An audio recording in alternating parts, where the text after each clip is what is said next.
Sheikh Hasina Dubai যাননি, আছেন ভারতেই আগের মতোই। তিনি কেন ভারত ছাড়বেন? কেন আরব আমিরাতে যাবেন? কেন এসব খবর প্রকাশিত হয়েছে? টেলিভিশনের টিআরপি বাড়ানোর জন্য, নাকি কারো কারো দৃষ্টি অন্যদিকে ঘুরিয়ে দেওয়ার জন্য? ঢাকা টাইমস কথা বলেছে বিভিন্ন সূত্রে। ঢাকা, দিল্লি, দুবাইয়ের প্রত্যেকটি সূত্রই বলছে শেখ হাসিনার অবস্থানের কোনো পরিবর্তন হয়নি। অবাক কাণ্ড। তাহলে কারা, কেন এবং কোন সূত্রে প্রচার করলো শেখ হাসিনার ভারত ত্যাগের কথা? কি উদ্দেশ্য? কেন এই প্রচার? শেখ হাসিনার বাংলাদেশ ছাড়ার ফুটেজ যদি পাওয়া যায়, তাহলে ভারত ত্যাগ কিংবা দুবাই প্রবেশের কোনো ফুটেজ নিশ্চয়ই আছে। কেউ কি দেখাতে পেরেছে? দুবাইয়ের শামীম ওসমানের বাসায় শেখ হাসিনা এই প্রচারও যারা দিয়েছেন, তারাও কি পেরেছেন কোনো ফুটেজ দেখাতে? দুবাই বা ভারত কর্তৃপক্ষ কি ব্যাপারে মুখ খুলেছে? না, কেউ কোনো কথা বলেনি, বলবেও না। কারণ শেখ হাসিনার কাছে ভারতই সবচেয়ে নিরাপদ। ভারতই অতীতে শেখ হাসিনাকে সুরক্ষা দিয়েছে, বর্তমানে দিচ্ছে এবং ভবিষ্যতেও দেবে। ভুলে গেলে চলবে না, কদিন আগেও ভারতের পররাষ্ট্রমন্ত্রী এস জয়শঙ্কর দৃঢ় কণ্ঠে মিডিয়ার সামনে বলেছেন, শেখ হাসিনা যত দিন ইচ্ছে তত দিন ভারতে থাকবেন।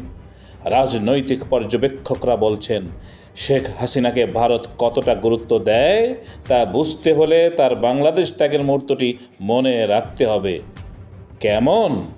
মিডিয়ায় প্রথমে প্রচার হয়েছে হেলিকপ্টারে ঢাকা ছেড়েছেন শেখ হাসিনা রেহানা, কিন্তু বাস্তবে ঘটেছে ভিন্ন।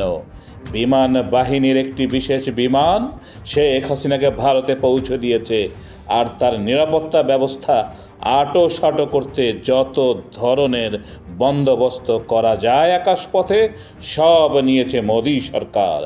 জনরোষে দেশ ছাড়তে বাধ্য হওয়া একজন পদত্যাগী প্রধানমন্ত্রীকে ভারত যে মর্যাদা দিয়েছে, তাকে কোনো দাবির মুখে অন্য কোথাও পাঠিয়ে দেবে ভারত, এটা ভাবা কি মূর্খামি নয়?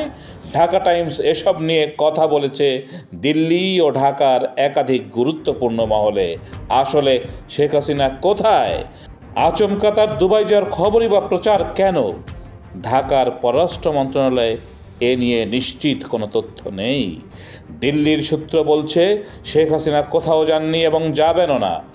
দিল্লির খুব কাছেই আছেন এবং ভারতে অবস্থানরত আওয়ামী লীগের বাছাই করা কয়েকজন নেতার সঙ্গে নিয়মিত কথা বলছেন। একটি সূত্র এমনও বলেছে, পুলিশের সাবেক অতিরিক্ত আইজিপি ও সাবেক এসবি প্রধান মনিরুল ইসলাম নিয়মিতই দেখা করেন শেখ হাসিনার সঙ্গে। সম্প্রতি মনিরুল দিল্লির কনট প্লেসের একটি দোকানে কেনাকাটা করেছেন, এমন ছবিও সামাজিক মাধ্যমে ছড়িয়ে পড়েছে। সব মিলিয়ে শেখ হাসিনার দুবাই যাওয়ার প্রচার পুরোটাই মন গড়া ও এক পাশে গল্প বলে দাবি। কিন্তু এক পাশে এই গল্পের পেছনেও কেউ না কেউ তো আছে, না হলে একসাথে একযোগে অনেকেই এই প্রচারে কেন নামবেন? ডক্টর মোহাম্মদ ইউনূসের নেতৃত্বাধীন অন্তর্বর্তীকালীন সরকার যখন শেখ হাসিনাকে ভারত থেকে বাংলাদেশে ফিরিয়ে আনার কথা বলছেন, তখন দুবাই যাওয়ার খবর কি উদ্দেশ্যমূলক? হতেই পারে। তবে সজীব ওয়াজেদ জয় যখন বলেন তার মায়ের ভারত ছাড়ার খবর ঠিক নয়, তখন কি আর কিছু বলার অবকাশ থাকে?